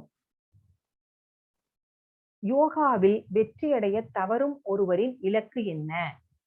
இப்ப என்ன சொல்ல போறார்? அதவா யோகினாம் ஏவ குலே பவதி தீமதாம் ஏதஸ்தி துர்லபதரம் லோகே ஜன்மயத் கீத்ருஷம். சோ அல்லது நீண்ட கால யோக பயிற்சிக்கு பின், இவர் வந்து ரொம்ப நாளா செஞ்சுட்டு இருக்கிறார் யோகா, வேற ஒரு யோகி. சோ இவர் நீண்ட காலமா செஞ்சுட்டு இருக்கிறதுனால இவர் வந்து உடலை உகுத்த பின்பு எங்க போறாரு அப்படின்னு பார்த்தா, அறிவில் சிறந்து விளங்கும் ஆன்மீகங்களின் குலத்தில் பிறப்பது உறுதி. சோ ஆன்மீகமா இருக்கிற குடும்பத்துல வந்து அங்க போய் பிறப்பாரு. ஏன்னா அவருக்கு பக்தி செய்வதற்கு மறுபடியும் 100% சான்ஸ் கொடுக்கிறாரு பகவான். சோ இந்த பிறவி நிச்சயமாக இவ்வுலகில் மிக அரிதானதாகும். ஆனா இப்படிப்பட்ட பிறவி கிடைப்பது ரொம்ப ரொம்ப ரேர் அப்படின்னு பகவான் சொல்லிட்டாரு. யோகினாம் அபி சர்வேஷாம் மத்கதேனாந்தராத்மனா ஸ்ரத்தாவான் பஜதே யோமாம் சமே யுக்த தமோ மதக. மேலும் எல்லா யோகிகளுக்கு மத்தியில் எவனொருவன் நம்பிக்கையுடனும் எப்போதும் என்னில் நிலைத்து தன்னுள் என்னை எண்ணி எனக்கு திவ்யமான அன்பு தொண்டு புரிகின்றானோ அவனே யோகத்தில் என்னுடன் மிகவும் நெருங்கியவனும் எல்லாரையும் விட உயர்ந்தவனும் ஆவான். இதுவே எனது அபிப்பிராயம். ஒரு நல்ல யோகி அப்படின்னு யார சொல்லுவீங்க அப்படின்னு கேட்டா அதுக்கு வந்து இங்க இருந்து டெபினிஷன் சொல்றாரு. சோ நிறைய யோகிகள் இருக்கலாம். ஆனா அதுல வந்து யாருக்கு வந்து என் மேல ரொம்ப நம்பிக்கை இருக்கு, யார் என்னையே நினைச்சு எப்போதும் எனக்கு வந்து பக்தி தொண்டு செஞ்சிட்டு இருக்கிறாங்களோ, யாரு வந்து அந்த மாதிரி யோகம் செய்வதன் மூலமாக எனக்கும் அவனுக்கும் ஒரு நல்ல ஒரு தொடர்பை ஏற்படுத்தி கொண்டிருக்கிறானோ அவன்தான் வந்து மிக மிக உயர்ந்த யோகி அப்படின்னு வந்து இங்க வந்து பகவான் நம்மளுக்கு சொல்றார். சோ நிறைய யோகங்கள் இருக்கிறது. அனைத்து யோகங்களும் பக்தி யோகம் என்னும் இலக்கை நோக்கி முன்னேறுகின்றன. சோ இது எல்லாமே வந்து கர்மயோகம் அப்படிங்கிறது ஒரு ஸ்டெப், ஞான யோகம் அப்படிங்கிறது அடுத்த ஸ்டெப், அஷ்டாங்க யோகம் அப்படிங்கிறது அடுத்த ஸ்டெப். எல்லா யோகங்களுமே வந்து எதில் போய் முற்று பெற வேண்டும் அப்படின்னு பார்த்தா பக்தி யோகம் தான் இலக்காக இருக்கிறது. சோ இது எல்லாமே ஸ்டெப்பிங் ஸ்டோன்ஸ் தான். சோ கர்மயோகம், ஞான யோகம், அஷ்டாங்க யோகம் அப்படிங்கறதெல்லாம் ஸ்டெப்பிங் ஸ்டோன்ஸ் தான். நம்முடைய இலக்கு என்னது? பக்தி யோகம் அப்படிங்கறத நம்ம இங்க தெரிஞ்சுக்கிறோம். சத்திய யுகத்துல எப்படி என்ன தர்மம், திரேதா யுகத்துல என்ன தர்மம், துவாபர யுகத்துல என்ன தர்மம், இப்ப கலியுகத்துல என்ன தர்மம் அப்படிங்கிறது நமக்கு எல்லாமே தெரியும். சத்திய யுகத்துல இருக்கிற மக்கள் வந்து விஷ்ணுவை பற்றி தியானம் செய்து பகவானை அடைந்தார்கள். சோ அவங்களுடைய வாழ்நாள் ரொம்ப ஜாஸ்தி. அதனால அவங்க இஷ்டத்துக்கு 500 வருடங்கள் 1000 வருடங்கள் அந்த மாதிரி எல்லாம் வந்து தியானம் பண்ணி பகவானை அடைந்தார்கள். அது எவ்வளவு கடினம் இல்லைங்களா? சோ இப்ப அடுத்தது திரேதா யுகத்துல என்ன பண்ணாங்க? யாகங்கள் செய்தார்கள். சோ இதுக்கு வந்து ரொம்ப பொருட்செலவு ஆகும். அப்புறம் அதுவும் இல்லாம வந்து அந்த மந்திரத்தை உச்சரிக்கக்கூடிய அந்தணர்கள் வந்து மிகவும் சக்தி வாய்ந்தவர்களாக, அவர்கள் சொன்னது அப்படியே பலிக்கும் அந்த மாதிரி இருந்தாங்க. இப்ப அந்த மாதிரி எல்லாம் யாரும் இல்ல. அதுவும் நம்ம பண்ண முடியாது. சோ துவாபர யுகத்துல விரிவான கோயில் வழிபாடுகள் எல்லாம் செய்தார்கள். சோ அந்த மாதிரி செய்யறதுக்கும் நம்மளுக்கு இப்ப முடியாது. இப்ப வீட்டை விட்டு வெளியிலவே போக முடியல இல்லைங்களா? அப்புறம் எப்படி கோயிலுக்கு போறது? சோ அதுவும் முடியாது. சோ இது எதுவுமே வந்து நம்மளுக்கு சாத்தியம் இல்லை அப்படிங்கிறது தெரிஞ்சிருது. அப்போ இந்த கலியுகத்துல நமக்கு என்ன வந்து பகவான் கொடுத்திருக்கிறாரு அப்படின்னா, நாமம், நாம ஜபங்களை செய்யுங்கள், நாமத்தை ஜபியுங்கள். பகவான் வந்து நாமம் வேற கிடையாது, பகவான் வேற கிடையாது. நாமமும் பகவானும் ஒன்றுதான் அப்படின்னு பகவானே சொல்லிட்டாரு. சைத்தன்ய மகாபிரபு நம்மளுக்கு இந்த சங்கீர்த்தன யஜ்ஞத்தை வந்து ஒரு வரமாக கொடுத்திருக்கிறார். சோ இந்த கலியுகத்துக்கு ஏற்ற கலியுக மக்கள் வந்து மந்த புத்தி உடையவர்கள், அவர்களுக்கு இறை உணர்வு கம்மி, இது எல்லாமே இப்படி இருக்கு. ஆனா கலியுக மக்களை விட்டுட முடியுமா? அவர்கள் எல்லாமே கடவுளின் பிள்ளைகள் இல்லையா? அவர்களையும் வந்து பகவானிடம் கொண்டு சேர்க்கணும் அப்படின்னா என்ன பண்ணணும்? அவங்களுக்கு ஏதாவது எளிதான ஒன்றை தரணும் அப்படின்னு சொல்லிதான் நம்மளுக்கு வந்து இந்த மகா மந்திரத்தை கொடுத்திருக்கிறார்கள். ஞாபங்களை ஜபியுங்கள் அப்படின்னு சொல்லியிருக்காங்க. சோ நம்ம வந்து அந்த யாகங்கள் எல்லாம் செய்து போவது வந்து இந்த படிக்கட்டுல ஏறி போற மாதிரி. சோ 10வது மாடியில நம்ம வீடு இருக்கு அப்படின்னா நம்ம எதுல போவோம்? இங்க லிஃப்டும் இருக்குது, இங்க படிக்கட்டும் இருக்குது. நம்ம எதுல போவோம் டிவோட்டீஸ்? நீங்க எதுல போவீங்க? ஹரே கிருஷ்ணா. லிஃப்ட்ல போவோம். நம்ம லிஃப்ட்ல தான் போவோம் இல்லைங்களா? அந்த மாதிரி பக்தி யோகம் அப்படிங்கிற யோகத்தை பின்பற்றுவது லிஃப்ட்ல போற மாதிரி, மத்த யோகங்கள் எல்லாம் செய்வது இந்த படிக்கட்டுல போற மாதிரி.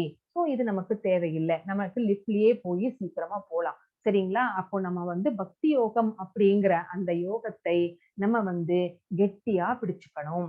சோ நாம ஜபம் செய்ய வேண்டும் அப்படிங்கிறது தான் இந்த பிக்சர் மூலமா நம்ம தெரிஞ்சுக்கிறோம்.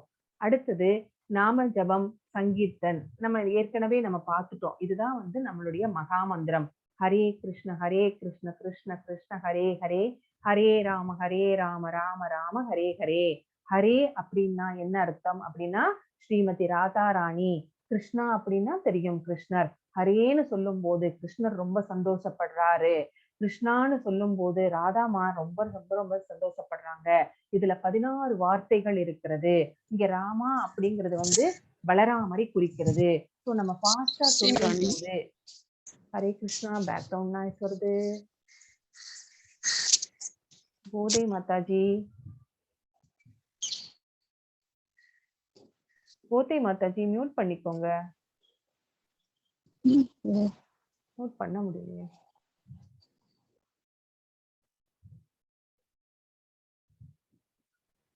மியூட் பண்ண முடியல மாதாஜி. கோதை மாதாஜி கொஞ்சம் மியூட் பண்ணிக்கோங்க. இதுல வந்து 16 வார்த்தைகள் இருக்குது. நம்ம வந்து சொல்லும் போது இந்த 16 வார்த்தைகளை எப்படி நம்ம சொல்லணும்? ஒரு நல்ல இடத்தை தேர்ந்தெடுத்து பிரம்ம முகூர்த்த நேரத்துல நம்ம உட்கார்ந்து எப்படி ஜபிக்கணும் அப்படிங்கிறதுக்கு நான் இன்னைக்கு ஒரு வீடியோ போடுவேன். அதை நீங்க பார்த்துக்கோங்க. நம்ம எப்படின்னா நம்ம வந்து மனசுக்குள்ள ஜபிக்க கூடாது, வாய் விட்டு ஜபிக்க வேண்டும். சோ நமக்கு மட்டும் கேட்கிற மாதிரி நம்ம வந்து வாய் விட்டு ஜபிக்கணும். அப்படி ஜபிக்கிறத வந்து நம்ம காதால கேட்கணும். சோ அதுதான் வந்து நம்முடைய சிரவணம், கேட்கறது. சோ நம்ம வாய் சொல்லுகிறது, நம்ம காது கேட்கிறது. சோ இதுல மட்டும்தான் கான்சென்ட்ரேட் பண்ணணும். மனசுல வந்து பகவானுடைய அந்த திருவுருவை வந்து நினைச்சுக்கணும், இல்ல அவருடைய லோட்டஸ் ஃபீட்டை நினைச்சுக்கணும். அந்த மாதிரிதான் வந்து ஜபிக்க வேண்டும்.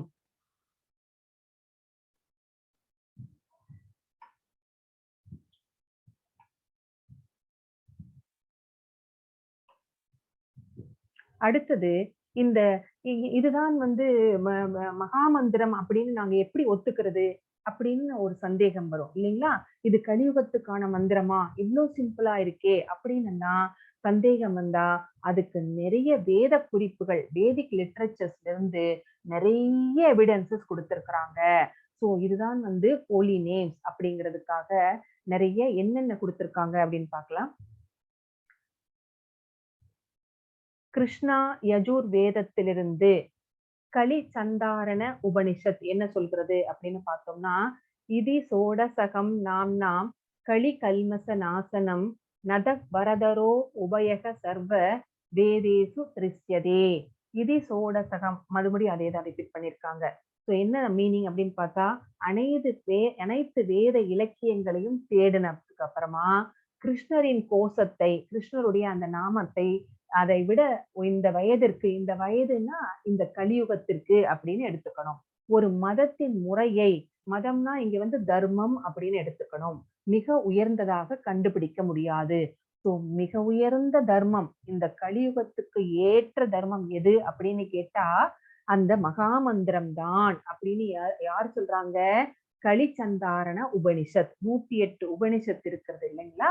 அதுல ஒரு உபனிஷத் இந்த மாதிரி சொல்கிறது.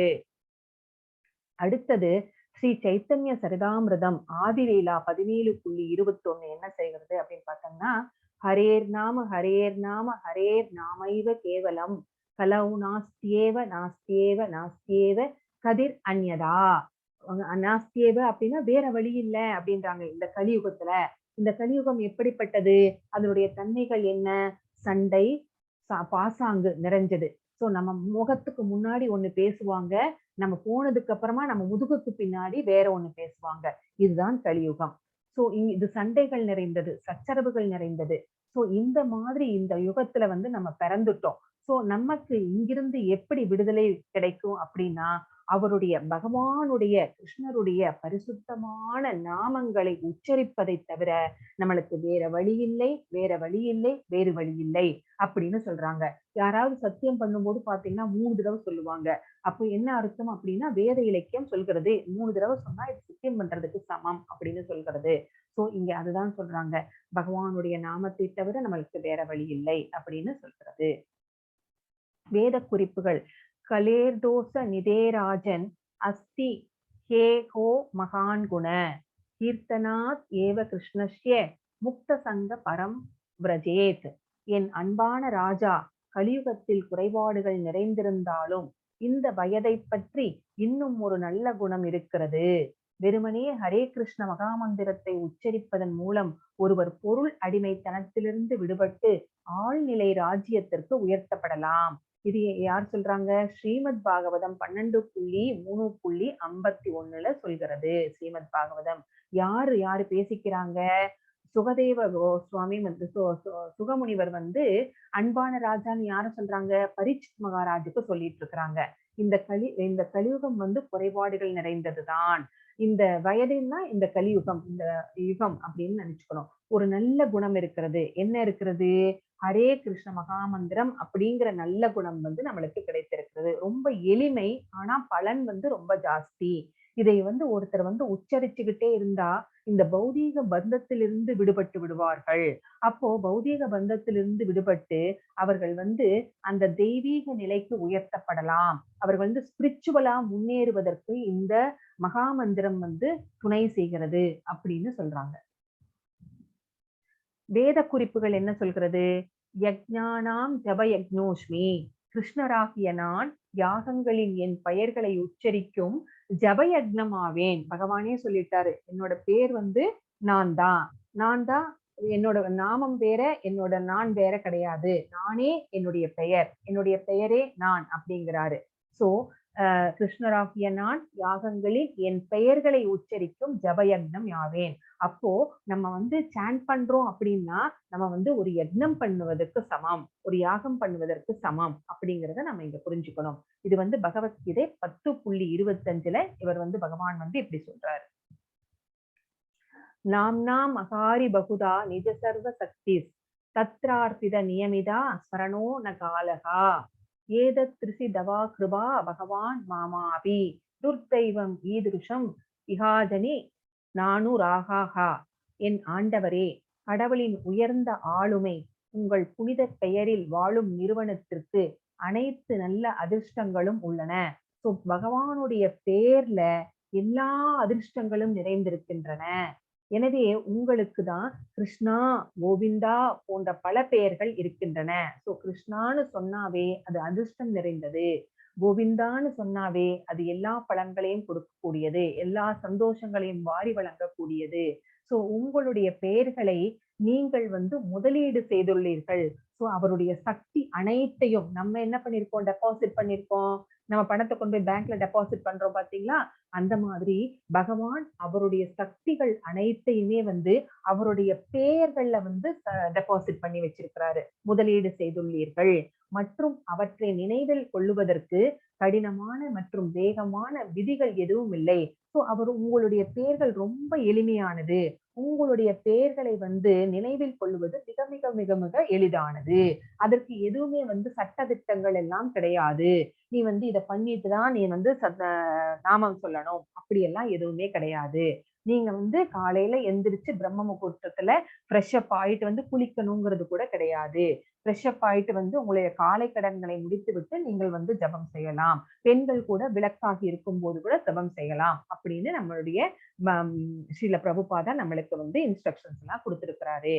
சோ இது ஸ்ரீ சைத்தன்ய சரிதாமிரதம் அந்திய லீலா 20.16 இந்த மாதிரி சொல்லப்பட்டிருக்கிறது. சோ இந்த அத்தியாயத்தின் சுருக்கம் என்ன அப்படிங்கிறத பார்த்துடலாம். அஷ்டாங்க யோகம் அப்படின்னா என்ன அப்படின்னு பார்த்தோம். இது சத்தியுகத்தில் ஃபாலோ பண்ணப்பட்டது. அஷ்டாங்க யோகத்தில் 8 நிலைகள் இருக்கிறது. யம, நியம, ஆசன, பிராணயாமம், பிரத்யாகார, தாரண, தியானம், அடுத்தது சமாதி அப்படிங்கறதெல்லாம் நம்ம பார்த்தோம். என்னென்ன அப்படிங்கிறது விரிவாகவே பார்த்தோம். ஏன் மனதை கட்டுப்படுத்த வேண்டும் அப்படிங்கிறத பார்த்தோம். தோல்வியுற்ற யோகிகளுடைய நிலை என்னவாகும் அப்படிங்கிறத பார்த்தோம். யோகங்களிலே மிகச்சிறந்த யோகம் பக்தி யோகம், யுக்த மனோமதக அப்படிங்கிறதையும் நம்ம விரிவாகவே பார்த்தோம். ஸோ இங்க நான் ஸ்டாப் ஷேர் பண்றேன் டிவோட்டீஸ். இப்ப மாதாஜி உங்களுக்கு ஒரு ஸ்டோரி சொல்லுவாங்க. ஹரே கிருஷ்ணா மாதாஜி. ஹரே கிருஷ்ணா மாதாஜி. எல்லா டிவோட்டீஸ்க்கும் என்னுடைய நமஸ்காரம். இன்னைக்கு நான் கஜேந்திர மோட்சத்தை பத்தி சொல்ல போறேன். கஜேந்திரன்கிறது அது ஒரு யானை. அது ருத்துமத்ங்கிற ஒரு பூந்தோட்டத்துல அது வசிச்சு வந்துருந்தது. அது திரிகூடமலையில இருக்கு இந்த பூந்தோட்டம். அது யானைகளின் ராஜாவா அது இருந்தது. ஒரு எப்பவுமே அது குளிச்சுட்டு சுவாமிக்கு ஒரு தாமரை, அந்த குளத்துல இருக்கிற தாமரையை எடுத்து விஷ்ணுவுக்கு கொண்டு போய் அது அர்ப்பிக்கும். அப்படி அன்னைக்கு ஒரு நாள் அது தாமரையை எடுக்கிறதுக்காக போகும்போது அதுல இருக்கிற ஒரு முதலை அதோடைய காலை பிடிச்சுட்டு. அப்ப அது வலி பொறுக்க முடியாம அது அதோடைய கூட்டத்துல இருக்கிற எல்லாத்தையும் கூப்பிட்டுது. அப்ப மற்ற யானைகள்லாம் அதை காப்பாத்துறதுக்கு அது எவ்வளவோ பிரயத்தனம் பண்ணிட்டு, ஆனா அதை காப்பாற்ற முடியல. அதனால மற்ற யானையெல்லாம் அதை அப்படியே விட்டுட்டு நகர்ந்து போக ஆரம்பிச்சுடுது.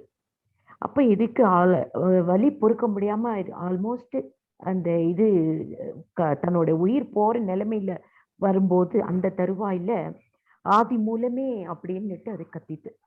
அப்போ மகாவிஷ்ணு கருடன் மேலே வந்தார். அப்போ ஃபர்ஸ்ட் அதோடைய காலை, தன்னுடைய டிவோட்டியோடைய காலை பிடிச்சிட்டு இருக்கிற அந்த முதலைக்கு தான் முதல்ல மோட்சம் கொடுத்தார். அதுக்கப்புறம் தான் தன்னுடைய பக்தனுக்கு மோட்சம் கொடுத்தார். அது எப்பவுமே கடவுள் நம்ம பக்தனுடைய காலை பிடிச்சா அவருக்கு ரொம்ப பிடிக்கும். தன்னோட காலை விட பக்தனுடைய காலை பிடிச்சா அவருக்கு ரொம்ப அதுக்கு இது கொடுப்பார். அது மாதிரி இந்த முதலைக்கு ஃபர்ஸ்ட் அவர் மோட்சம் கொடுத்தார். அதுக்கப்புறம் தான் அந்த யானைக்கு மோட்சம் கொடுத்தார். இந்த கதையில இந்த கஜேந்திரன் அதோடைய முற்பிறவியில இந்திரத்யும்னன்ற ஒரு ராஜாவா இருந்தான். அவன் ஒரு மகாவிஷ்ணு ரொம்ப பக்தனா இருந்தான். ஒரு வாட்டி அகஸ்திய முனிவர் அவனை பார்க்கறதுக்கு வேண்டி வந்திருந்த போது அவன் சரியான மரியாதை கொடுக்கல. சாதாரணமா நம்ம பார்த்திருக்கோம், நிறைய ராஜா ஒரு முனிவர் அவருடைய ராஜ்யத்துல வரும்போது அவ எழுந்து பாத பூஜை எல்லாம் செஞ்சு அவருக்கு உகந்த மரியாதை எல்லாம் செய்வான். ஆனா இவர் அவருடைய இருக்கையிலிருந்து கூட எழுந்திருக்கல அகஸ்தியர் வரும்போது. அப்போ அந்த அவருடைய மரியாதை இல்லாம பார்க்கும்போது, நீ என்னதான் விஷ்ணு பக்தனா இருந்தா கூட உனக்கு எப்படி ஒரு சரணாகதி அடையணும் அப்படிங்கிறது உனக்கு புரியற வரைக்கும் உனக்கு மோட்சம் கிடைக்காது. அதனால நீ ஒரு யானையா போ அப்படின்னுட்டு அவருக்கு சபிச்சுடுற. அதே மாதிரி அந்த முதல்ல போன ஜென்மத்துல ஒரு கந்தர்வ ராஜாவா உஹுன்ற ஒரு கந்தர்வ ராஜனா இருந்தான். அவன் தேவலாங்கிற ஒரு ரிஷி அந்த அவருக்கு அந்த உஹுக்கு பயங்கர ஃப்ரெண்டு. அப்போ ஒரு முறை அவரை பார்க்கறதுக்கு வேண்டி அந்த தேவலா ரிஷி உஹுவோடைய ராஜ்யத்துக்கு போயிருந்தார். அப்போ அவ 2 பேருமா நீராட சென்றார். அப்போ அந்த ரிஷி தேவலா சூரிய பகவானுக்கு அர்க்கியம் கொடுத்துட்டு இருக்கும் போது விளையாட்டா இந்த உகு என்ன பண்ணிடுறான், அவருடைய காலை பிடிச்சு இழுத்து விட்டுறான். இழுத்து விட்ட உடனே அந்த இது கோபம் வந்து அவர் வந்து நீ வந்து முதலையா போ அப்படின்னுட்டு அவர் வந்து சபிச்சு விடுறார். அப்போ என்னை மன்னிச்சுடு, நான் ஒரு விளையாட்டுக்கு தான் நான் பண்ணேன், எனக்கு இதுல இருந்து எப்படி சாப விமோசனம் குடு அப்படின்னு சொல்லி சொன்னபோது, நீ வந்து மகாவிஷ்ணுவோடைய கையால நீ வந்து மோட்சம் உனக்கு கிடைக்கும் அப்படின்னுட்டு சாப விமோச்சனத்தையும் அவர் வந்து சொல்லிடுறார். இதுல இருந்து நமக்கு என்ன தெரிஞ்சுக்கணும் அப்படின்னாக்கா, நம்ம இந்த உலகத்துல எல்லாத்தையும் விட நம்ம ஆசை அகம்பாவம் எல்லாத்தையும் விட்டுடணும். கடவுள் கிட்டக்க நம்மள முழுமையா சரணடைஞ்சுடணும். எப்படி திரௌபதி வந்து தன்னுடைய புடவைய பிடிச்சுண்டு கிருஷ்ணா கிருஷ்ணான்னு கூப்பிட்டு இருக்கிற வரைக்கும் கடவுள் அப்போ வரல. அந்த ஃபுல்லா தன்னை சுவாமி கிட்டக்க சரணாகதி ஆகி கிருஷ்ணா அப்படின்னு கூப்பிட்ட அப்புறமா தான் அவர் வந்து காப்பாத்துறதுக்கு வந்தார். அது மாதிரி நம்ம வந்து நம்ம கடவுள் கிட்டக்க முழுமையா நம்ம வந்து சரணடையணும். அதுதான் இதுல இருந்து நான் சொல்லிக்கிறேன். Thank you Mataji. Hare Krishna Mataji. Thank you very much.